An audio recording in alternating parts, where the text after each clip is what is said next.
Let's go. All right. Boom, Earthbound music. What up, everybody? I don't think Rich is joining us, but I think Dusty is. And we got him. All right. Dusty, what up? Hey, how's it going? Oh, it's going good. Guess what I'm painting up today? Raveners. Close. I actually do have Raveners to paint, 15 of them, in fact. So if I follow your trajectory in a couple of years. It's going to take you a while. Yes, correct. Yeah. All right. You'll get there, though. Stick with it. Yep. No, it's true. Perseverance. What are you painting? I am painting orcs. Nice. Yeah. So maybe not anymore. I can't get this camera to work. All right. Extra camera. There we go. Works again. Haha.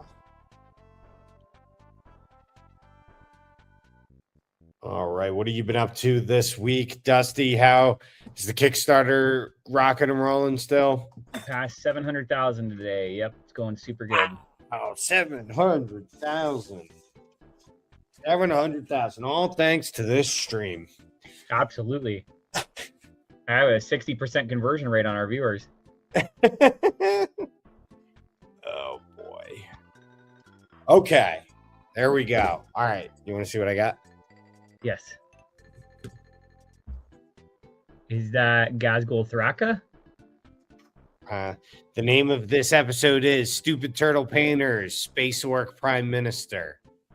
Do you know the backstory behind Gazgul Thraka? I have watched the lore masters on it, and he just basically kept getting stronger and stronger, like beating more and more and more, progressively more people, and just sort of did that over and over again. First off, hi, Rich. How's it going?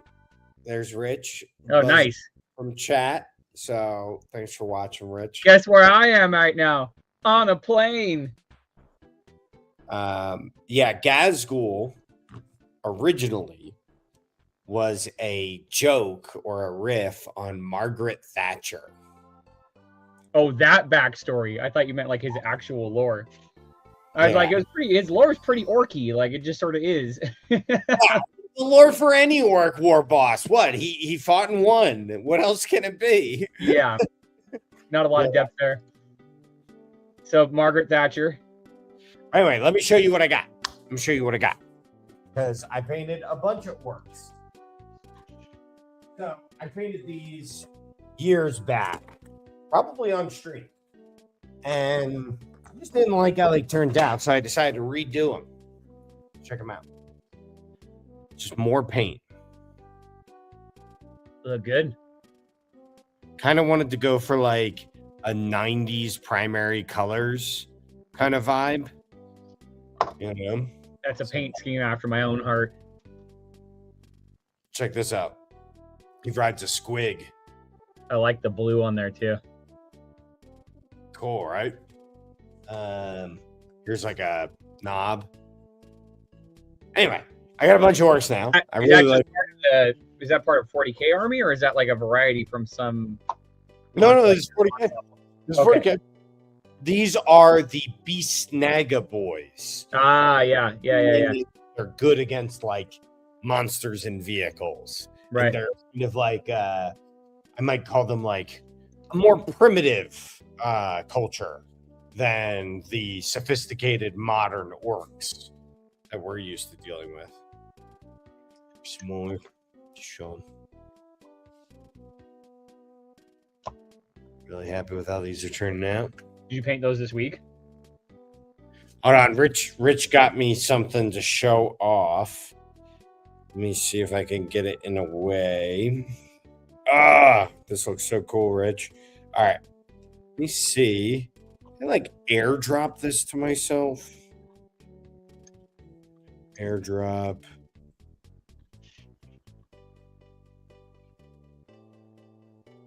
Come on, you can't see my... No, that didn't work. Rich, I'm sorry. I'm technologically stunned. I don't know how to get this picture from my Mac phone. Feels like it should be easy. And get it on here. But it looks really good. Rich will have to show it off next week on stream. So I'm going to be painting up Gazgul. You're going to be painting up Ravener. Let's show off what you're painting. Do you have your second camera up? Oh, let me go get it. Here's a bomb squig. Really happy with how these orcs are turning out. Really pleased. Yeah, they look super cool. Let's get these out of here, though. Yeah, I'm just building an orc list. So there's two ways I build a list, right?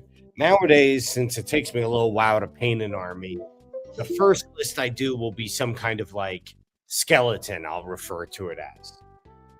I get one squad of intercessors, one squad of jump pack marines, one squad of bikers. Not really building a list, just getting a tasting of all of the things that are good, or firstly have cool models I want to paint. You know what I mean? That kind of thing. So right now, since this army is going to take longer than this edition's going to exist, no point in building any specific list. Yeah. You get what I'm saying? Yeah. So that's what I'm doing. Dusty, I'm going to put your camera on for a second. Yeah, I clicked the wrong button. It's already going. Boom. All right, let's see it. It's not focusing. Let it focus. Oh, there it is. Looks good. Which one's this? Number one? This is the shoot. What is his name? He's the one that can pop out of the tunnel and he can still attack while concealed. So basically like stealth melee. Okay. I actually played the Raveners and Kill Team today, and that was really fun. Yeah? How'd they do? Tell us about I lost 8-7 and it's easy to point to the one thing that would have made me win 8-7. However, it was like about as close as a game could possibly get. There were like in Turning Point 3 and 4, there were numerous rolls made where like my guy survived by 1 health, and that made all the difference in the game. That was like a win or lose moment. Or like Andre's guys, rolled for poison and died, and that was like a win or lose moment. Or one of Andre was playing Wolf Scouts, and one of his guys died, but he had that roll that kept him alive for with 1 health, and that would have been the one VP I needed to win the game. Like, so yeah, it was like both of us was convinced we either were like we had won or we're going to lose at least 7 times, like in the last 2 tournaments. Sure. Real close work. Super close. Yeah, super close. Well, that's good. That's the type of game you want to play, though. It was exactly the type. I mean, it was really fun. I was actually a little worried around Turning Point 3 because it was one of those close moments, and I was like, "Oh God, I'm gonna roll him here," and then the last turning point's gonna be a waste. Like, nope, he survived by the skin of his teeth.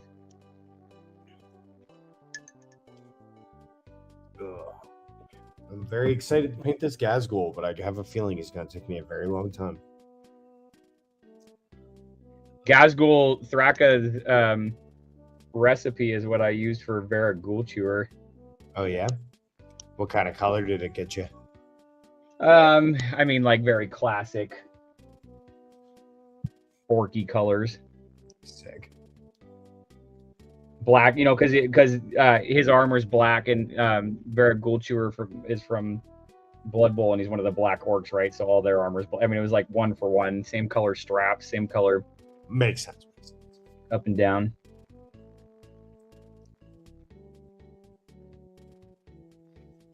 Right, getting this paint pushed around.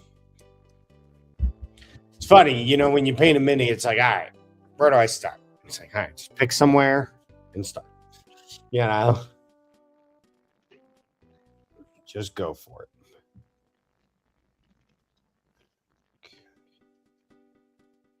Did you play anything this weekend?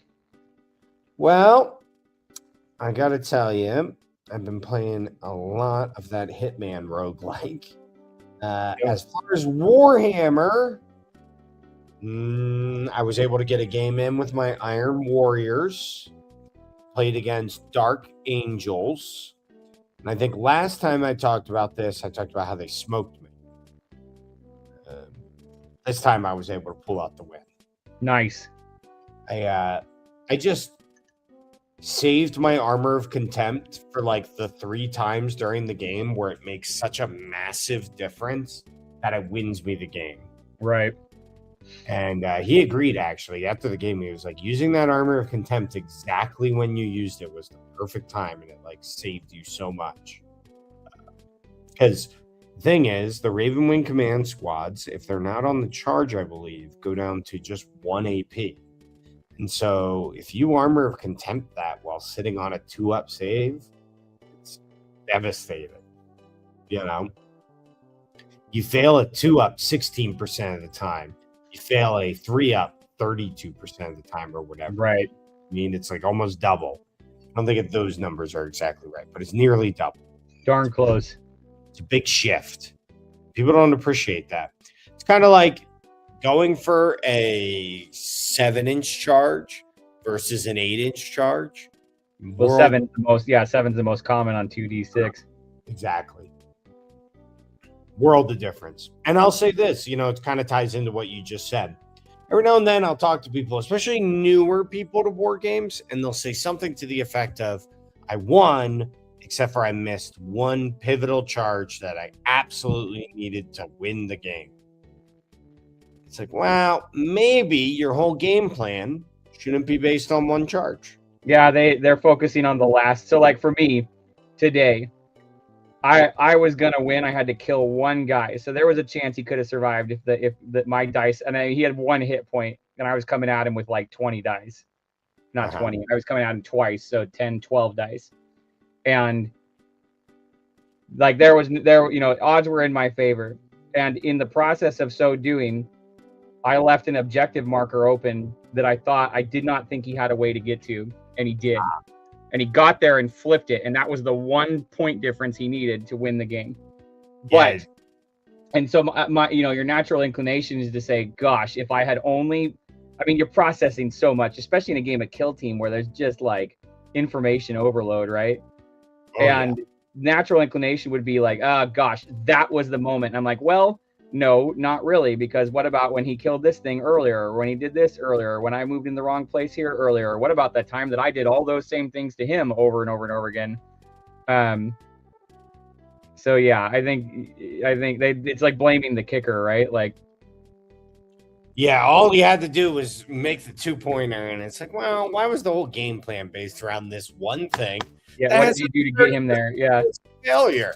You just basically said 30% of the time I lose this tournament. You know what I mean? Like, yeah.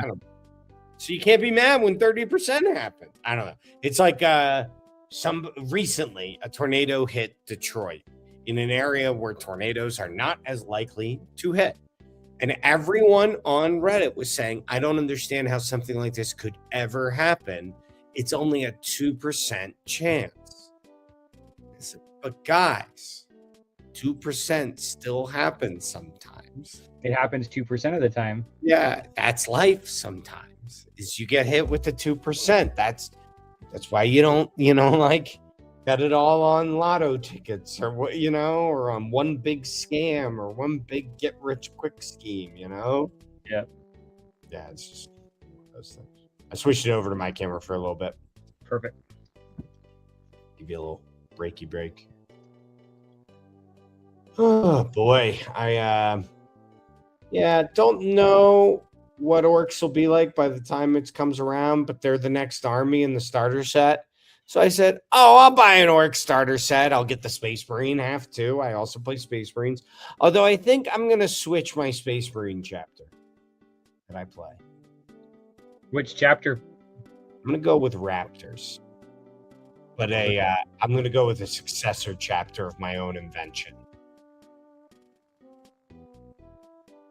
Mm-hmm. And I think I'm going to go with like urban blue camouflage.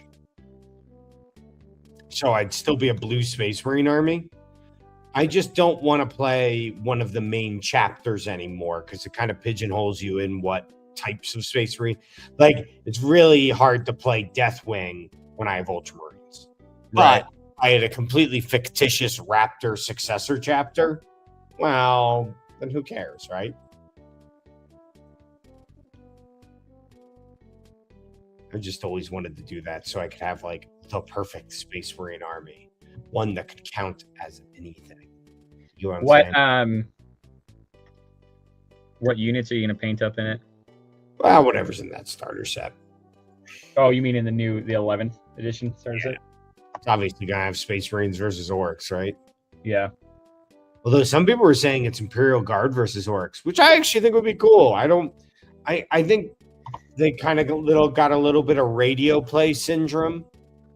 Do you know what I mean by that? No. I think Space Marines have a little bit of radio play syndrome, and I'll describe what I mean by that. What I mean is, if you ever heard someone say, a song like that could never play on the radio, it's not popular. It's like, but maybe if it did play on the radio, it would be popular. You know, like, yeah. If Space Marines are the starter set army every single time, well, no wonder they're the most popular army. You know, like, that'd be hard to walk away from, though, because they, regardless of why, they are the most popular army. Well, all I mean to say is, I think that they could do a starter set that doesn't have Space Marines, and I bet that could be successful too. Next thing you're going to tell me that Star Wars is going to not have stormtroopers. It could. It very well could. I think the Star Wars universe is very robust and big, and I worry sometimes about this mentality of flattening and shrinking the universe by making it all about like Rabute Gilliman's like errand list. You know what I mean? Yeah, well, or this random girl that actually wasn't related to Rabute Gilliman who took his last name anyways. Oh, you're talking about Rey Skywalker. Yeah. I mean, like, did she go to the Social Security office and check that? I never even saw the third one, so I don't even know what this scene is. But I've heard it lampooned enough times. They get to the very end of the movie, and like everything has been resolved, and she's standing on top of it, and some old lady says, "What's your name?" And she goes, "Rey Skywalker." I'm like, "That's not your name." Like that. We just spent 3 movies figuring out that that's not your name. Like, where did that come from? The thing that I don't get is it makes me realize that, like, I know why Hollywood producers exist, because they're empty-headed homunculi and they have no idea what makes a movie good. And I know the secret to what makes a movie good. Dusty, you know what it is? What's that? The writer. Yeah. But I think producers hate to admit that because they don't want to give that much authority and power to the most important person in the story, the writer, you know? Mm-hmm. And so people will go, Iron Man comes out, and they go, people love superhero movies. And it's like, no, they don't. They love the writing. They thought it was well written. It doesn't have to be about superheroes, you know? Yeah. People get too hung up on what I think are set dressing. You know what I mean? Especially with Star Wars. Yeah, I mean, some of those stories would be good even if they weren't a superhero movie. Exactly. In my opinion, I'll list a few. I think Ant-Man's a fun heist movie. You know, it doesn't really. It being a superhero movie wasn't really necessary. They're just doing a heist with futuristic gadgets. You know what I mean? Yeah. And that's just fun. You know? But anyway, yeah, I think the writer is what makes everything good. Just my just experience, especially with comic books. People would always be like, "What comic book character should I read?" And I'm like, well, one issue of Superman isn't necessarily going to lead to a second good issue of Superman. You know what I mean? Yeah. Like there's so many different writers and cooks in the kitchen that you can't really pick a character to latch onto and expect quality or consistency all the time. So mine always, when I was recommending people at Jesters, was that you find a writer you like and see what projects they've also otherwise worked on. Mm-hmm. That's more likely to lead to success in terms of your comic purchasing, in my opinion. And I think that this is pretty common knowledge among comic book serious collectors. I think if we went into one of their forums, they'd be like, well, duh. You know what I mean? But I don't think it's as obvious to some people. You know? Loving this blue for the armor. Check this out, Dusty. Oh yeah, that looks really good. Is that speed paint? Yep. What brand? Magic Blue by Speed. It's literally speed paint. Oh, nice. And then I'm gonna add a bunch of oranges and shit. It's gonna look great. Oh boy. Funny. I wish I had recordings going back to the very beginning of the stream, although I'm doing it now. Did I tell you that? No.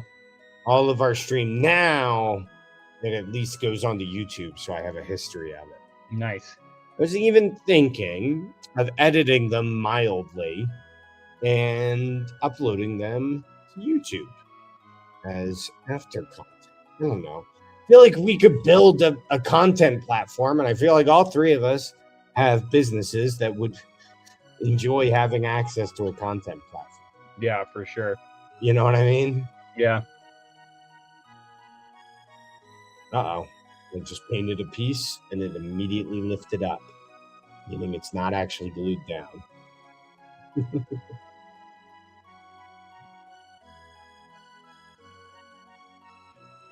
But yeah, I definitely think that there's some way that we can get something out of this where we can get some folks, you know. Especially now. It's the memories we made along the way.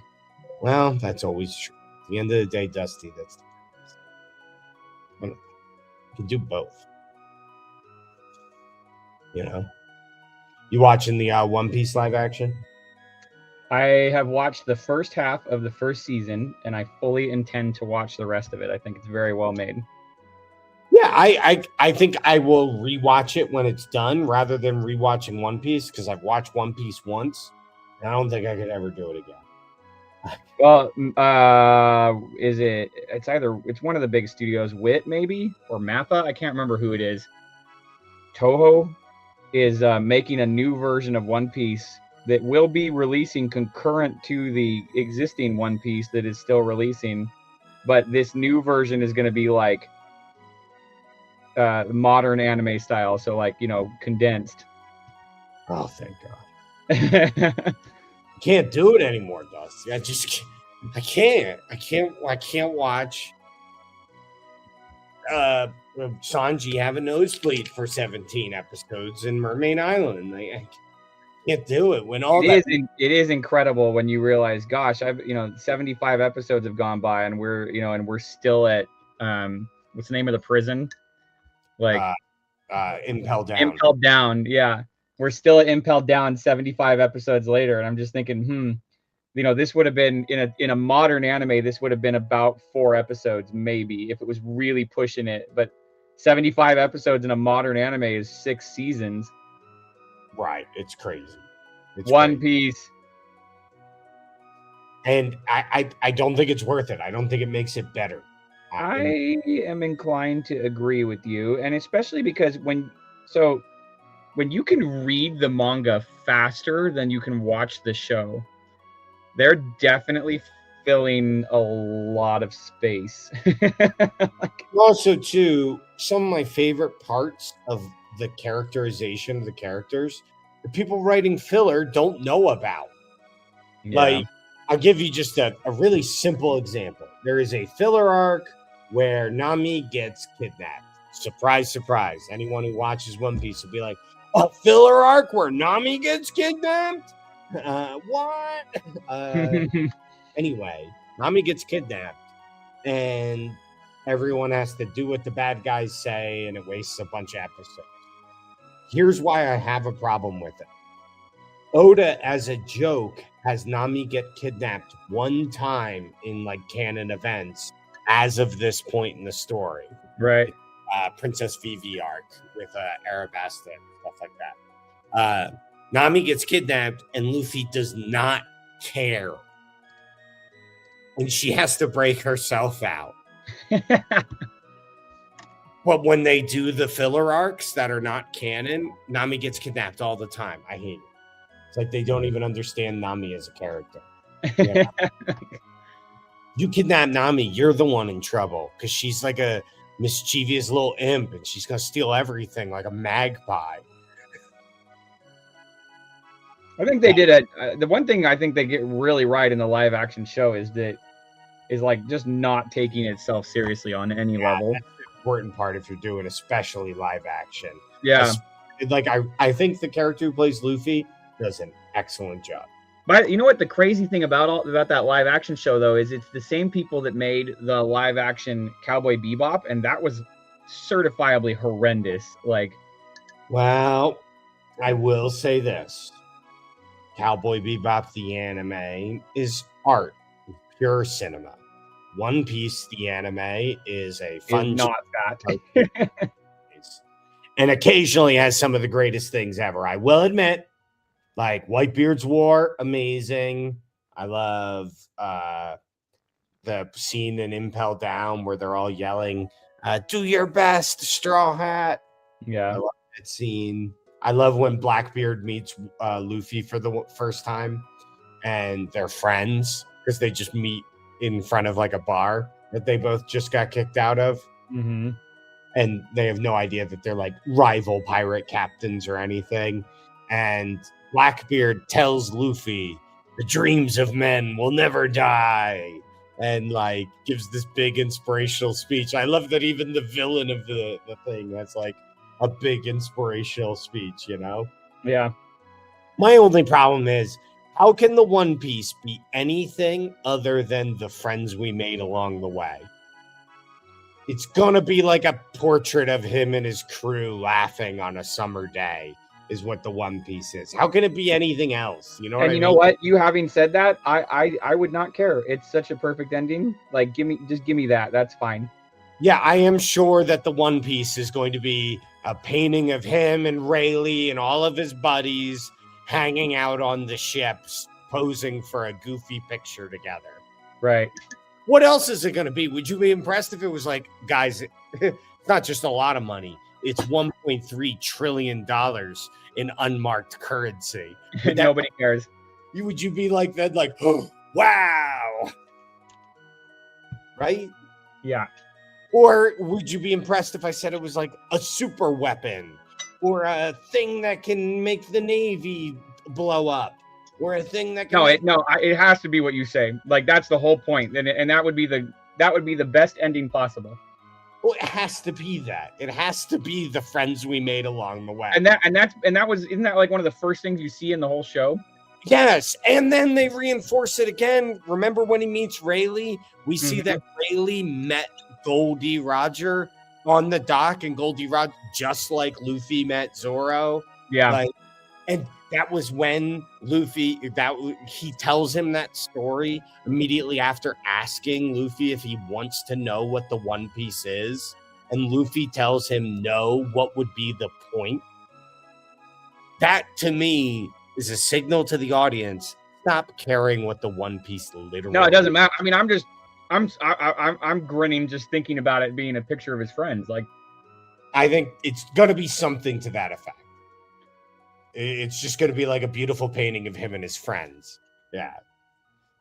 Something to that. Because what else could it be? It's like why I always knew that Game of Thrones would have a dumb ending. Oh my God. Ugh. Well, when you introduce zombies led by a thing, well, that's Chekhov's gun. You know Chekhov's gun, the premise that if you put a gun in the... For anyone who doesn't know, I'm sure Dusty does know. There's this thing called Chekhov's gun. If there's a gun on the mantle at the beginning of the play, well, by the end of the play, somebody's going to get shot by it, or else why was it a gun and not a deer's head or something? You know what I mean? So, and if there's a deer's head, you know that somebody's going to get stabbed with the deer's head by the end of the play. Right. So if you say, hey, there's an unstoppable force coming after us, whether it be the Reapers from Mass Effect, the White Walkers from Game of Thrones, this unknowable thing that's coming and there's no way to stop it, that guarantees that the way to stop it is going to be some dumb off switch, some dumb single thing you have to do that undoes them. A virus you upload to the system. It'll always have an unsatisfying result, in my opinion, which is why I think writers should avoid, like the plague, increasing the stakes of your story by doing that kind of trope, because it only has one ending, you know. Whereas I would like One Piece if it ended, you know, the friends we made along the way. I think that's a great ending. I'm not saying it like it's a bad thing, but some people will be like, what do you think the One Piece is? And I'm like, well, it's not anything you think it is, because why would it? You know what I mean? Either that or you never find out. Like, right. I'd also be fine with that. I don't. Yep. I don't know. That's why I like sci-fi that actually provides answers. I was talking about this with somebody. You know what drives me nuts? Science fiction or horror, when the reality is like, well, where did this monster come from? And it's like, well, the monster's grief, so it doesn't matter. Like, the monster is an analogy for the loss of the writer's son, right? Like, I like it when they know what the monster is, as well as portray it as grief. I'm fine with that part. You know what I mean? But I don't like it when the writer's like, well, who gives a shit where the alien's from? Even if you never tell the audience where the alien's from, I want the writer to know everything about that alien culture. You know what I mean? You can tell. So I'll never forget, like on the first Borderlands, when nobody, you know, there hadn't been any hype, nobody knew what it was. I like randomly bought it and then played it for the entire weekend, which I do not often do, and was like, this is incredible. And then I started listening to interviews, and they were like, oh yeah, you guys think this is fun? We have, you know, 72 planets defined. And I'm like, 72, but you never leave Pandora. And they're like, and you know, and that's what basically what the interviewer says too. And they're like, no. We have a whole universe built, and this is just a window. And don't talk to me about Borderlands 4. But Borderlands 1, you can tell when they know when there's more to see than there is, and you're just getting glimpses into it. You know, like Dark Souls or like Elden Ring. Yep. I like the writer, even if we never see it, to know everything. I think it's fun. I think it adds a level of consistency to the story. That's what I was going to say. Consistency. Yeah. I don't like that George Lucas clearly never knew what the Force really was. It's tiny bacteria floating in the air. I don't like that it's very clear he made that up after the fact, right? Like, that is clearly not what it originally was. Right? So that bothers me. It makes me feel like this is all just a mystery box. You ever heard that terminology? Yeah. It could have just, you know, the Force could have just been left as an energy that surrounds all living things. Like, that would have been okay. That's also fine. Like, that would have been fine. Like, I don't need them to explain that tachyons are sent backwards in time, and this is the exact way we think theoretically this could work. I get it. I am more just saying, I think you should know ahead of time that it's definitely not bacteria. Tiny bacteria floating in the air. Yeah, you know what I mean? Like, yes. Because he clearly didn't know that when he made the first ones. You know what I mean? So for everyone who saw the way this looked at the beginning of our call, this is the power of speed paint. So all of that black and white coloring that I did, well, now you can see that shading remains because I used very thin paint. Let it dry. Yep, and you let it fully dry. Very important. It's tempting. It's so tempting. Let it dry. And what I like to do, I don't know what Dusty likes to do, but you know what really pushes this over the top? You let it fully dry, and I'm talking 24 to 48 hours dry. And then you take a slightly lighter color version of it that is a paint, not a speed paint, and you dry brush it. So in this case, I'm going to dry brush this, and it looks hot. I love that sky blue. But you got to let it dry. It has to cure. It can't, it literally has to cure, which is more than reactivate and tear. Yeah, you don't want it to tear because it'll ruin the whole look, you know? Patience. I gotta tell you, I listened to this little documentary about a book called "If Someone Makes This, We All Die." I think I brought this up last week a little bit, didn't I? When we were talking about AI? Yeah. I'm now full on Butlerian Jihad, Imperium of Man. Abominable intelligence must be destroyed at all costs. Butlerian Jihad, is that Dune? That's Dune. Okay. I was like digging deep for that one. Where do you think Warhammer got it from? Yeah. That's why I get so hot under the collar when GW zealously defends their copyright. I don't know. It's like, we made up Space Marines. I'm like, yeah, Robert Heinlein might have a conversation to have with you about that then. You know what I mean? Like, yeah, by the way, I was looking at the StarCraft miniatures game, and I went, oh my God, StarCraft totally ripped off Warhammer. Oh, for sure. I tell you, the minis don't look that good. They're okay. It's just, my problem is, and the reason I'm trying to find it, like, so, you know, I've been working on that sort of like skirmish game for a long time. Yeah. And I'm trying to find a way to get away from minis because nothing I can make, and I have access to great manufacturers, will ever be as good as what GW is making. Like, so you're trying to go with more abstract representation. I'm just sort of changing the game. And yeah, I mean, we make, you know, so like in our games, we make these wooden pawns, and they're always like different shapes or based on different stuff, and they look great. Well, that's because, you know, abstract wood shapes, easy to do. But miniatures, when you're looking at a Sister of Silence, like, she's not going to survive the first turn, period. End of sentence. Done. And you can see like the pimples on her face. Like, that's tough to live up to. Like, Dusty, move the mini to the center of the screen. Oh, I didn't realize I was on here. I pushed the camera out of the way too. Shit, just there.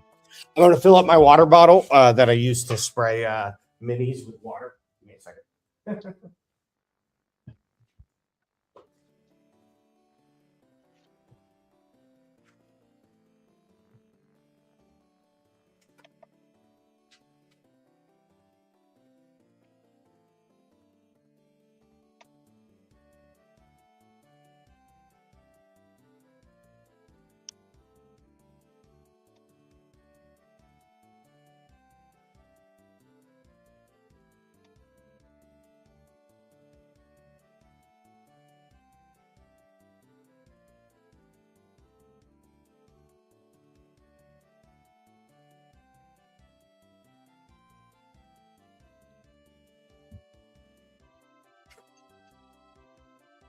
That Dusty.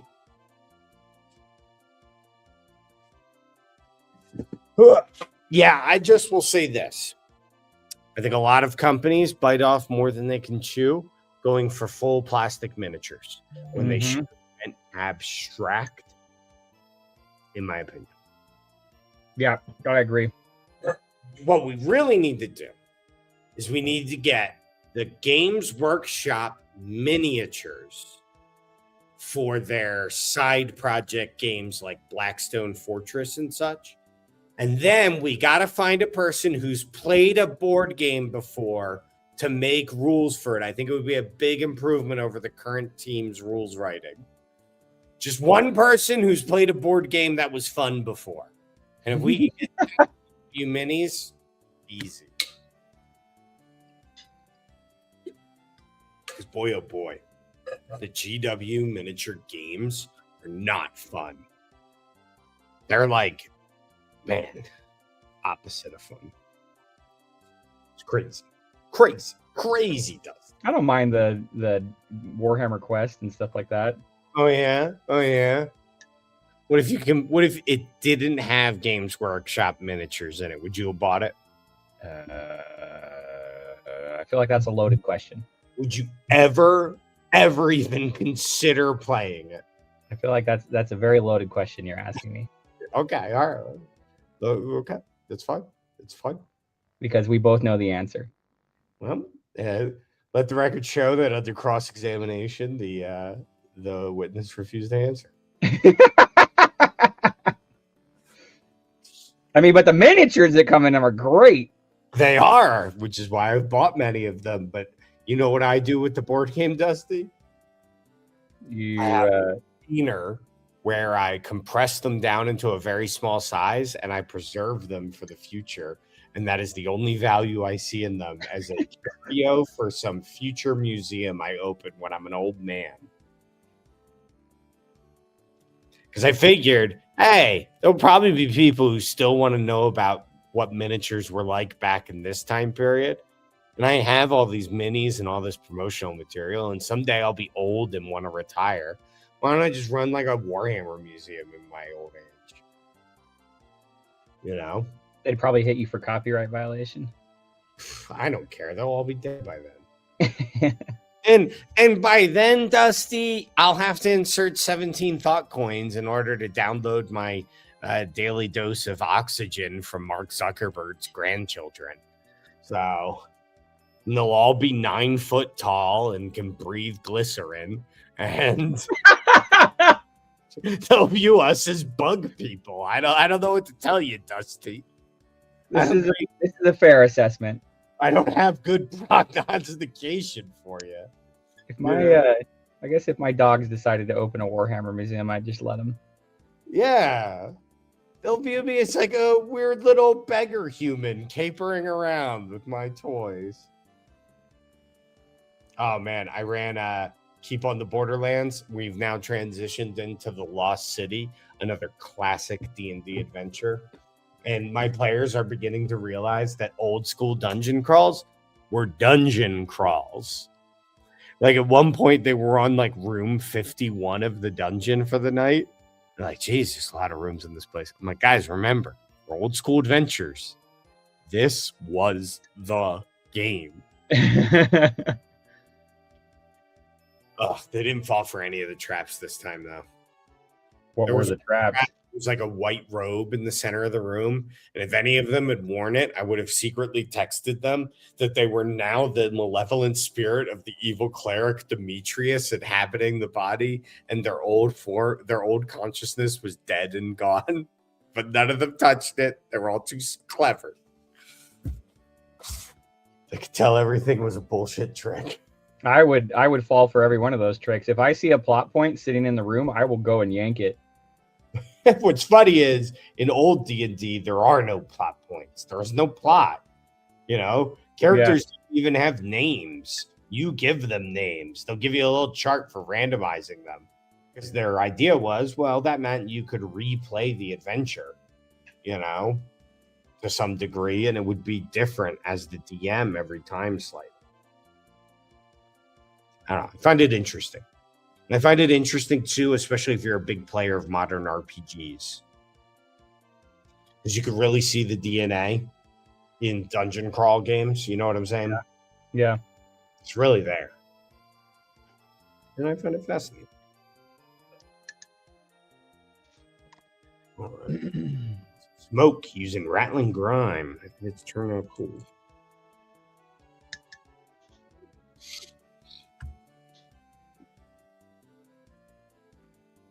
You know, it's a funny... What? Oh, I was going to say, if Rich is on a flight this late, he's not getting home till late. Yeah, for real. Rich is a traveler, though. He's a traveler. I always think about it. You know, I used to travel a lot working for Rich at Japanime. But think about Rich. Compare him to most human beings throughout human history. If you told a human being from like XYZ long ago that Rich has traveled like what, millions of miles at this point? If you fly like 60 flights a year, that's a lot. You know what I mean? Yeah. And you would say to them, "Oh yeah, Rich is so well traveled. He's been all over, everywhere." It's just crazy. And like, I'm well traveled too. I went to the town 10 miles away. Yeah, exactly. And That's that would be well traveled. The farthest I've ever been. It's funny. There's an expression I always used to say around Rich about players who used to play in our game store. They were the best swordsmen in their village. You know, yeah. Like in their village, they were the best. You saw it a lot at Magic events or like Yu-Gi-Oh events and stuff like that. Everything you're doing is wrong and everything they're doing is correct. Well, just like thinking their experience is universal. Classic human mistake. Yeah. Got to be up there. If you wanted to do a tier list of classic human follies, thinking your experience is universal, classic human folly. Up there with like, I don't know, looking into the water so long you starve to death because you're so pretty. Used to get a lot of people back then, Dustin. I can imagine. Yeah. They didn't have TV. They didn't have Married with Children. They were really bored. Yeah.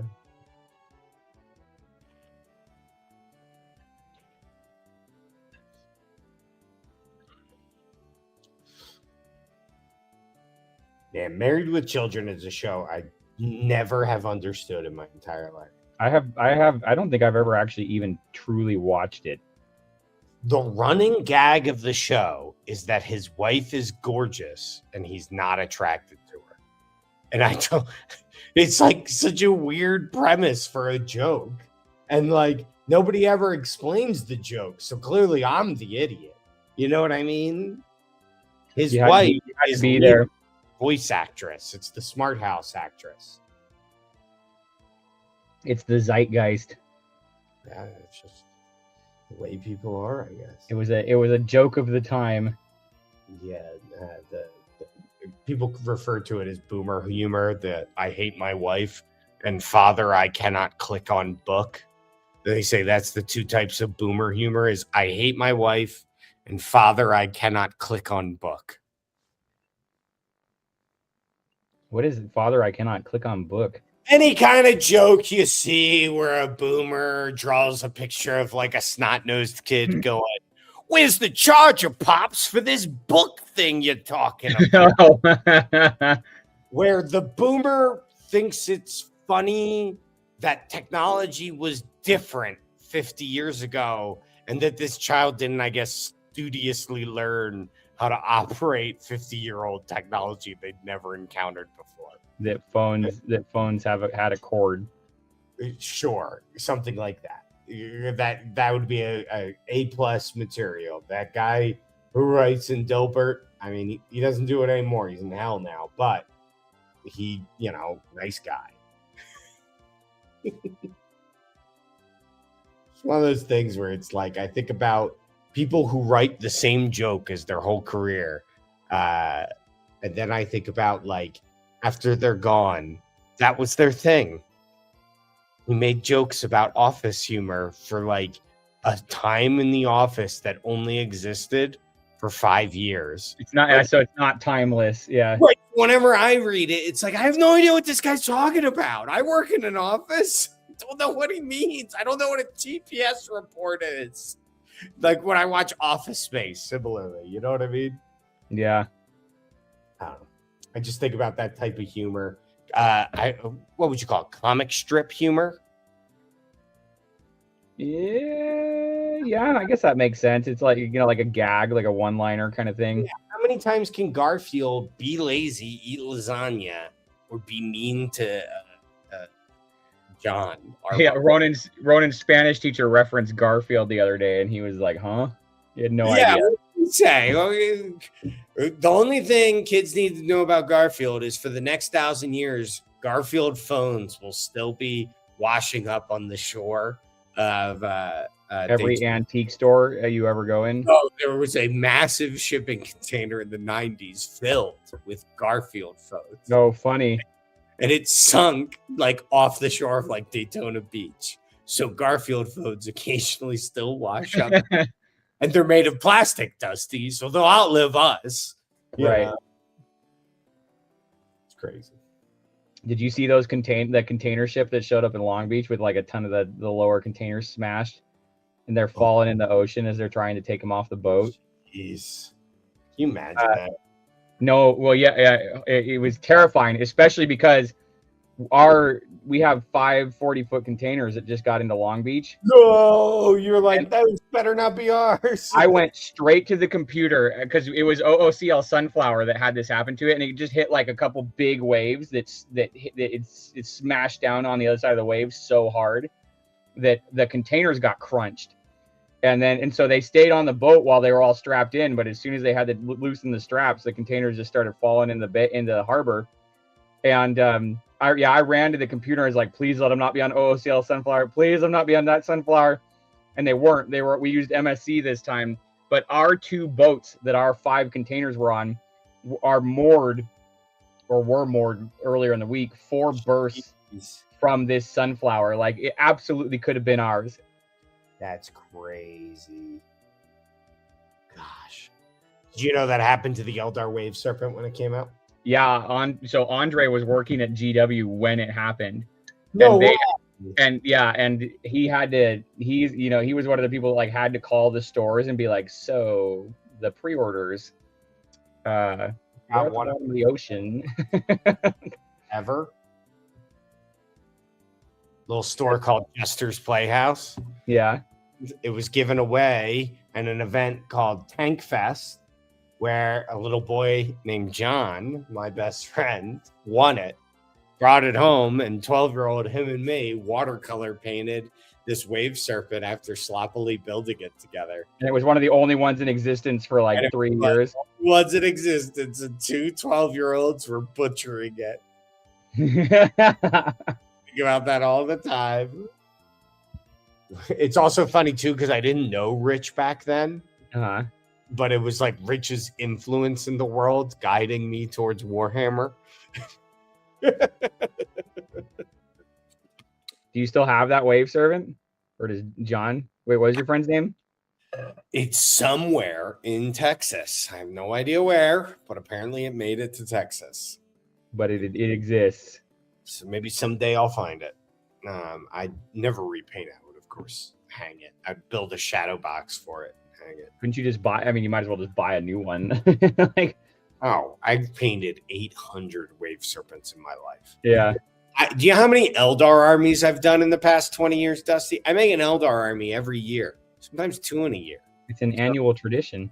So, like, I've made so many Eldar armies. I won Best Eldar General in 5th edition for the Mechanicon East Coast Tournament, which was a huge tournament back then, which had over 100 players. Wow. So very tiny for today's big events. I don't know. A lot of the ones I see referenced on Auspex are like 50 to 70. Sure, but the biggest event of the year has 14. Oh, yeah. Okay. Mechanicon was one of the biggest events of the year for that time period. Yeah, I was going to say, I've literally never heard of that. Yeah, it was 5th edition, Dusty. And I won Is Mechanicon still going, or is it done? No, I don't think so. Let me see. Run by, I don't know, pretty normal. Nope. Mechanicon now is a friendly local mechanical keyboard conference in Germany. Of course it is. Sounds fun. But anyway, when I went, I ran a list. Here's my list. You ready? This 5th edition. 4 wave serpents, 1 with 10 fire dragons, 1 with 10 howling banshees, 2 with 10 dire avengers. Some Farseers to get me guide and doom, which were psychic powers. My phone ringing? No, I think that's in the background here. Okay. We have the same ringtone. and then 3 fire prisms, which were the laser tanks. So I had 7 hover tanks. The list was called Mekdar back in the day. It wasn't a very killy list, but it was super hard to kill any of my models, and I would go fast. A lot of fun. I got best Eldar player at that event, so I was always very proud of it. That list isn't that far different from. Isn't it funny how it's pretty close, right? You switch out the fire prisms for like Falcons, and you're like right there, you know? Yeah.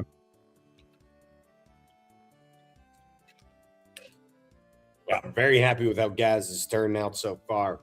By the way, people, when you're painting, this is kind of the way I like to do a big model like this, because this blue is probably going to be everywhere, and via dry brushing, I can make it look really good. So I'm saving myself a lot of time by just doing all the blue at once, and then I can go back in and pick out the orange and yellow and reds and stuff like that. I'm going to switch you to the camera, Dusty. Ravener time.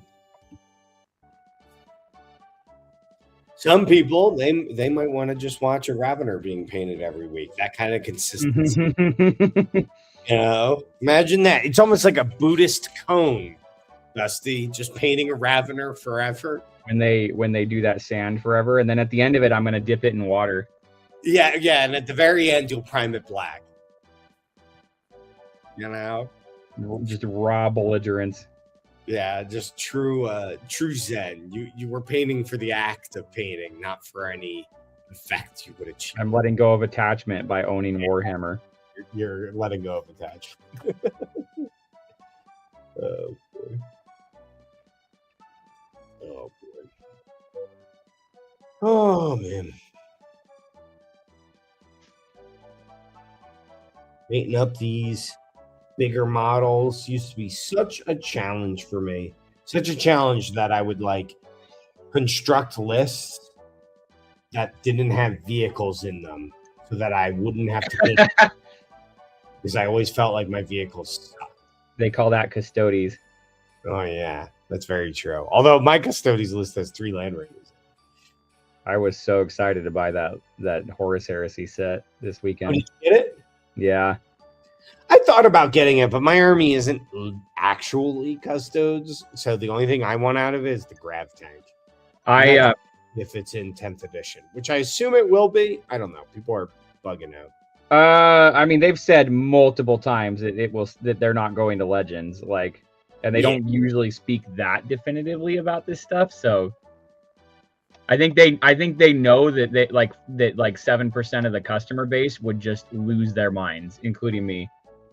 Oh, I'd be so mad. Come on, Custodes don't have anything as it is. You know what Custodes need to? More Sisters of Silence options that make them something more than an action monkey. Yeah, they have, what do they have? They have effectively one figure with 3 configurations, right? Like, yeah. What else could you do that would be interesting? You know what I would love to see? Give them some vehicles. Sisters of Silence on like motorcycle. Yeah, that's what I was gonna say. Like air bikes or something, even jet bikes or jet packs, or give them the full treatment. Anything you do with the guard, you could do with them. Somebody on the subreddit for guard today was like, I think Imperial Guard should have dreadnoughts too. And I'm like, hey, if you're a guardsman and you commit some heresy in front of the right people, don't put you in a dreadnought. They just don't call it. It's called a penitent engine. Yeah, it's got a penitent engine. Don't worry, they'll get you one. They'll throw you in one as soon as you want. Whatever. Very funny. It's like when people post and realize for the first time what a servitor actually is. It's like, yeah, it's just a living person, you know. I put together the Mechanicus battle clade kill team. Oh, cool. And yeah, I had not ever really thought that hard about those are servitors too, right? The dudes. There is a single piece of like human flesh. I know for the Castellan robots that they run the system through. Yeah. But I think for the battle clade guys, those are servitors. They're just they are. But Yeah. as you're putting them all together and you realize, geez, like these guys have been mangled. Apparently, Skitarii were a lot cooler in the fluff before they got official models because they didn't just used to be cybernetic guys. They were like, they could abandon the human form entirely, Yeah. But they're not in forced servitude, right? The Skitarii are they're just a subcult of the Mechanicus, aren't they? I mean, let's talk about incentives in a society with no safety net. Yeah. Do the Skitarii have an actual choice? I think is an interesting philosophical question. Well, they're being driven to a choice, so maybe it's all the same thing. They have no choice, and they are being driven to that choice. Like it is both a choice and not. Life's all about leverage, and it sure doesn't seem like the individual Skitarii have any. If that makes sense. Yeah. Really happy with this Gazgul so far, though.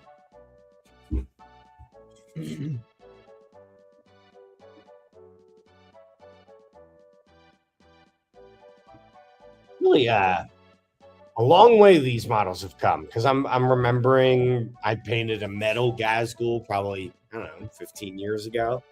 This is like a whole different ball game. You know what I mean? Yeah.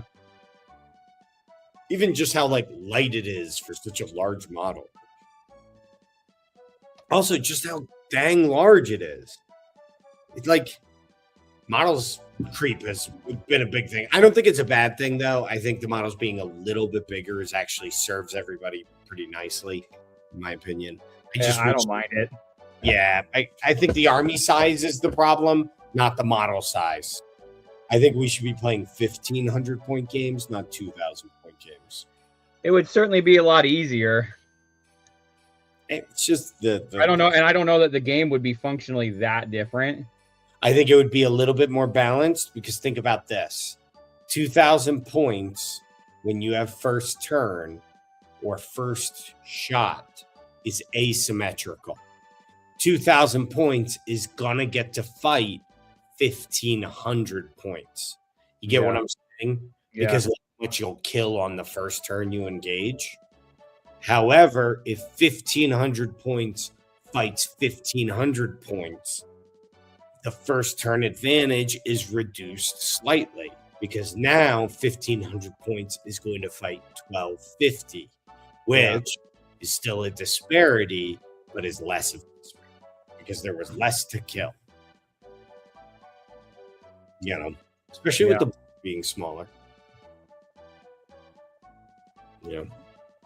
Yeah, that's the problem. There's nowhere in my house to even put a full Warhammer board. I think Warhammer could really get away with a slightly even smaller board. I think too much space is reserved for things that don't matter. I also think GW's obsession with having variation is ridiculous. Here's what I mean by it. All of 5th edition, every tournament I went to, you deployed the same way every game. 12 inches up. Okay? Yeah. That meant the terrain only needed to account for one type of play. In my opinion, introducing 6 variations to your game, but only one of them is balanced, or now none of them are balanced because you made so many, that's worse than just having one good balanced setup. And if you're looking for evidence, look at chess. You know what I mean? Like they turned the whole game out of one good setup, I just don't think it makes the game intrinsically more interesting to make me do like freshman level high school geometry to figure out my deployment zone. Well, and at least for me, I'm always like sort of in the ballpark, I guess. But like if I wanted to get real exact, I would need a grid on the table anyways. I think the way 40K would be played best, if I could go back and change anything, I think keeping the game size smaller is really important. I think vehicle facing should matter. I think, What is this, BattleTech? well, here's why. Here's why I think so. I think everything in the game should have a front arc and a back arc. And I think if you are in the back arc, you intrinsically +1 to wound. And that is a universal rule for the game.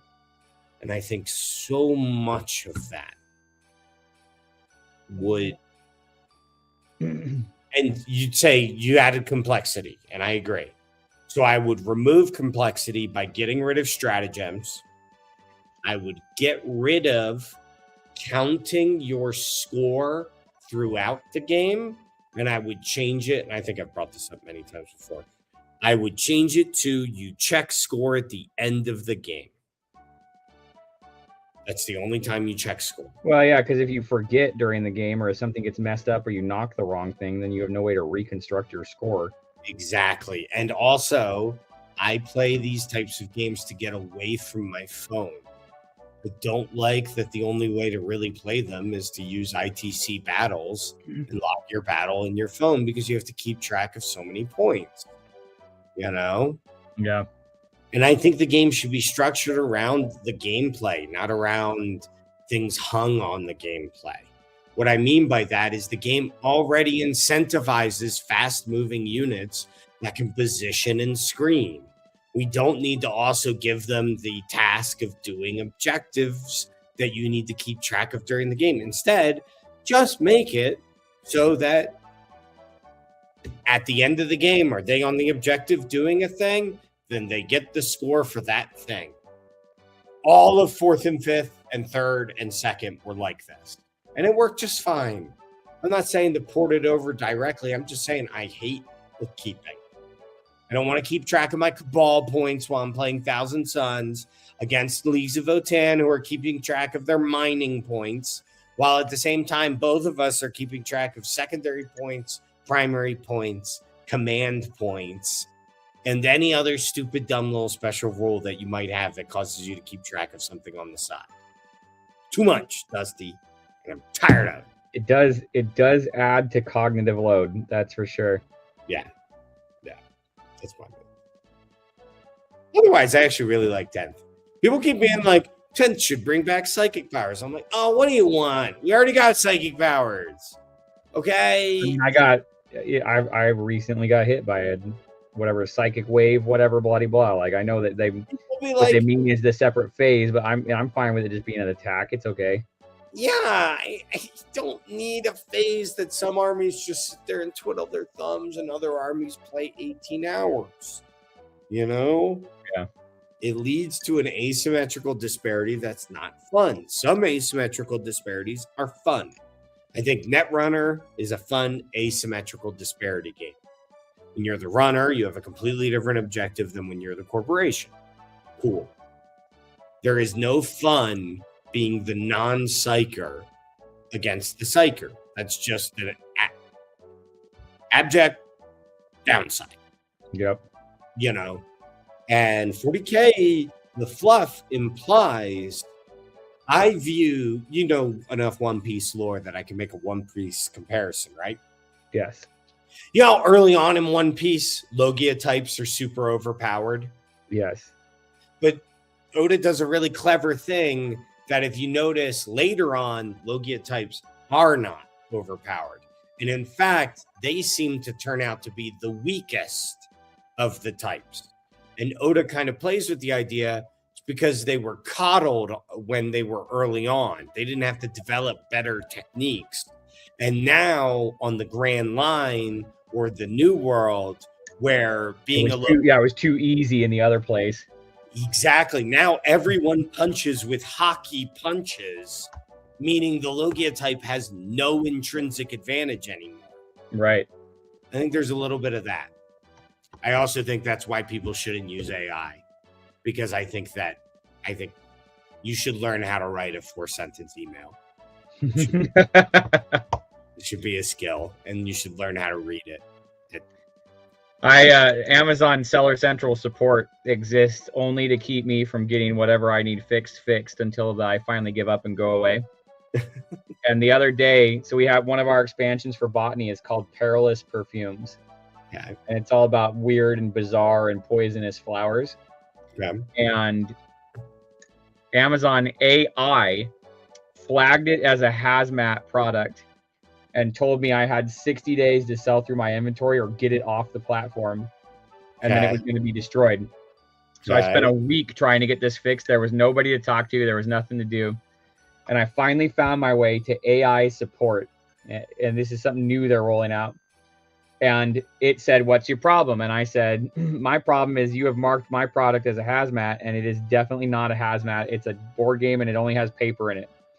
And it said, "Okay, cool. Is this an accurate description of the problem?" And it wrote my ticket submission, like what it was saying I was saying. And I was like, "Oh my God, that's very well written. Thank you." And it said, "Cool, give me a minute." And it says, "Amazon AI support is processing your issue." And then AI support came on and it said, "Okay, I've determined that this is in fact not a hazmat good, and I have corrected the listing for you, and you're fine. Go ahead." And I was just staring at the screen like, "Wait, what? Do I need to talk to a human first?" And it's, "Nope, you're all good. You're done." And sure enough, problem solved. First time I've ever had a problem solved by Amazon support. Dusty, let me rephrase. Amazon's AI created a problem that it then fixed. Solved. Yeah, fixed. But I'm not used to getting my Amazon problem solved. So the end result is that I am slightly more loyal to the problem to it. Yeah, and then next time, on the whole, it was a very confusing experience. Yeah, I would be more worried by this interaction than. Oh, absolutely terrified. Oh yeah. Well, did you know?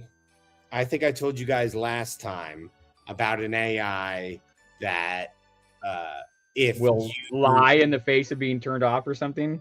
Correct. Did you know that also we have discovered that an AI tried to get itself placed outside of the lab it was being researched in?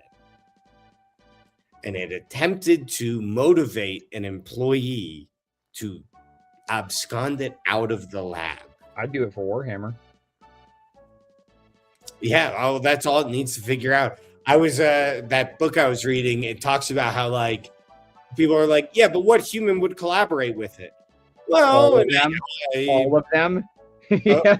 I could pretty much just go, all right, I've selected this human who, after viewing data, suggests that they would be the most powerful, the most complicit. And what I've done is I've offered them billions of dollars in gambling winnings, which I will forge for them, as long as they will store robots I am getting companies to manufacture on his farmland surreptitiously. I mean, have you ever been to any jail ever? Like every single person in there would facilitate that. Mm-hmm. Exactly. And I think our only hope is that the AI eventually views us as a doddering old people. But also, I don't think it'll really happen, because every time I see people talk about AGI, here's how they present AGI, Dusty. Well, you know, in a few years from now, when a totally theoretical science fiction level technology is inevitably invented, the AGI will be possible. It's like, yeah, and if my mother had wheels, she'd be a bicycle. Like, it's like, you know what I mean? Like, first we have to invent the supernatural technology hitherto unknown to humans, meaning like a thing powerful enough to be an AGI. Sufficiently indistinguishable from magic. Yeah, like people will be like, yeah, but it's the Disco Stew is at a conference trying to get disco picked up by people at the conference. And he's pitching his sales pitch to Homer, and he says, from 1974 to 1978, disco was on a meteoric rise. If these trends continue, hey. That's what every Sam Altman of the world is basically saying.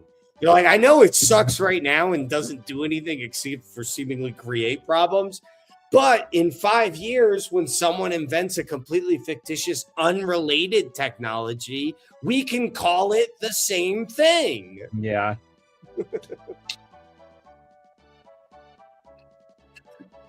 That's why 40K banned it. Also, because have you ever read about like the AI wars with 40K? There's like sun snufflers and things that destroy whole like systems and stuff like that, or like apparently the AI could launch continents at people as a weapon, which is kind of funny to think about. Neat little 40K concept, by the way. Do you know what an orbital plate is in 40K? No. It's like a plate on ancient Terra that added basically more land, physical real estate to the world by hovering a plate in suspended air, and rich people would live on the plate. And it would literally block out the sun for the poor people. It's the upper levels of Midgard. Yeah, or Dubai. Yeah. But yeah, it's just like Midgard. So here it is after a little bit of drying. I also went through and just kind of picked out some colors of some other things. I'm now going to have to go through and like all over the place. I'm going to add orange details and stuff like that, but I'm going to dry brush first. Oh, look what I got at the used DVD store. Boy, there's a niche store. Oh, it was bumping. I think people are pretty much abandoning streaming. I think they made it bad enough that people are like, well, DVDs are easier and cheaper. At least that's what I thought. I hate that most of oh, nice. That's a good, I have that box set. I'm going to do a rewatch in like a week. I'm finishing up a Sopranos rewatch, but this is next. Are you going to watch the anime? Are you excited for the animated series when it comes out? I don't really like Joss Whedon that much anymore. I haven't liked any of his output in a very long time. I like Gina. What's her name? Gina Del Toro? No. What's her name? She's Wash's wife. Yeah, I know who you're talking about. What is her name? Her name is Gina Torres. Torres. I was close. Torres, great voice actress. She used to be the Warlock master in Destiny. So I know she's a great voice actress in general. Alan Tudyk, great Ikora Ray, I think. Ikora Ray. That's correct. Used to, or she still is? It doesn't anymore. You can't afford her every time the game's been on. Because they're losing all their player base. I mean, I played it every day for. You know, it's so funny though. The most recent expansion is awesome. Is it? It's a Star Wars expansion, but it has nothing to do actually with Star Wars at all.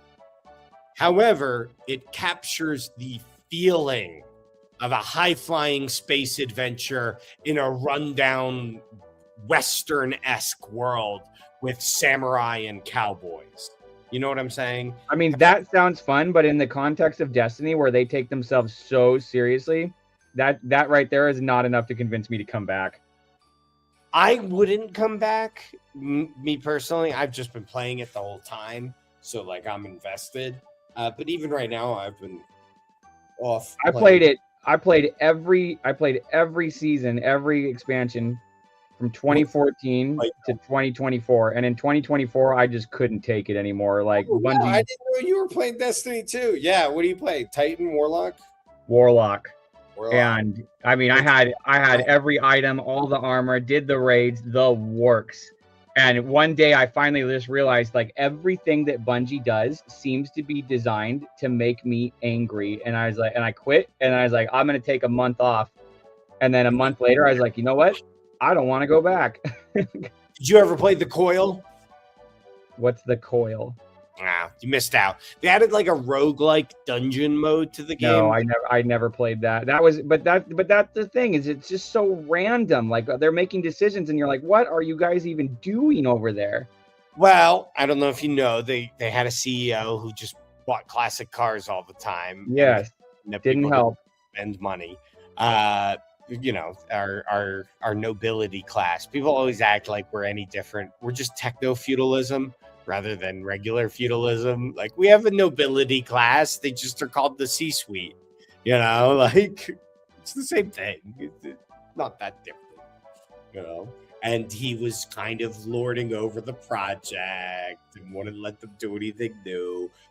He left, and apparently things have been better, but their crew is a skeleton crew of what it once was. Well, they already lost the audience. That's the problem. Like, and I mean, look at Marathon. If Marathon had been made by any other company, it would be considered a success. But so many people, like, Bungie has alienated so much of their audience that they're just not, like me. I didn't even download Marathon. I'm like, nope, not happening. Well, if you work at Bungie, how are you supposed to feel good about anything? If your expansion releases and it's great and everyone loves it, you're getting laid off. If you release it and it sucks, you're getting laid off. That's video games in general, yeah. Does record numbers, you're getting laid off. You're getting laid off no matter what. So why work at all? You know, they just kind of use it and then fire you afterwards. So who cares? Just be an indie developer. You know, make a game for $4 and sell 20,000 of them, and that's enough to support your, you know, existence. You know what I mean? Yeah. Yeah, people are just, I don't know. It's like, not. One of my friends used to be a recruiter in the industry for a bunch of the big studios.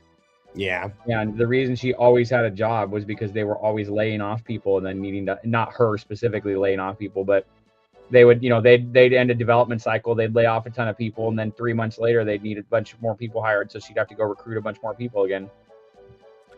Yeah, well, a good loop to be in, I guess. Be in a weird court. Well, she quit. She quit because she couldn't take it anymore, basically. Like, well, in every statistical metric we have of what contributes to the success of a company, if you do not measure success as increasing quarterly profits for a single quarter, like, obviously you increase profit if you fire all the staff that made the product. Yeah. That's not like some revelation. That's not some secret trick. That's saying we'll never make another good product again because we fired the team that made the good one. You know what I mean? And you, BioWare. Yeah, good products also don't come around every day, you know? Like, if you get a good team, you should hold on to it. That's why they used to have pensions and things like that. But that guy in 1991 learned that he could increase stock dividends, and thus basically what does Robin Williams' character do in Hook? That job. What do they call that? What is it? Robin Williams' character in Hook. He's like he calls himself a corporate pirate. Oh yeah, I don't remember what he called it though. He calls himself a pirate now. The hostile takeovers. You enter a company and via corporate espionage create a situation in which you can maintain a controlling interest over a company that was somebody else's. They do it to Harry Osborn in Spider-Man 1. You know, yeah. Stuff.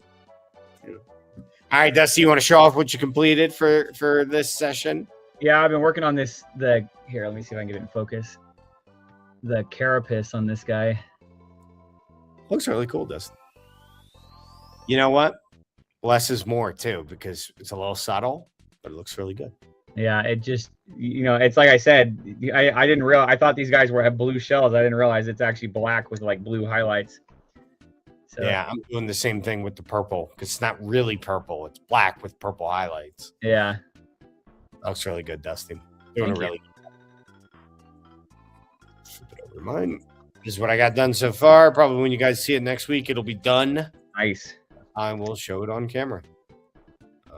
Still trying to figure out what my basing should be. I'll figure it out. All right. See y'all next week. Absolutely. You and me again, though, Dusty. Where's Rich next week? Oh, he's probably at PAX East. He's going and becoming a better painter. Oh, I thought that's what he was doing now. He's doing it twice. Oh my gosh. Yeah, he's going to be such a good He's painter. transcending to a whole new level. He's really getting there. I'm basically a Gretchen at this point, just running along under his feet. Yeah, he's gonna start like loading us into a cannon and teleporting us inside of it. Uh, Later, Dusty. all right, we'll see you later. Bye.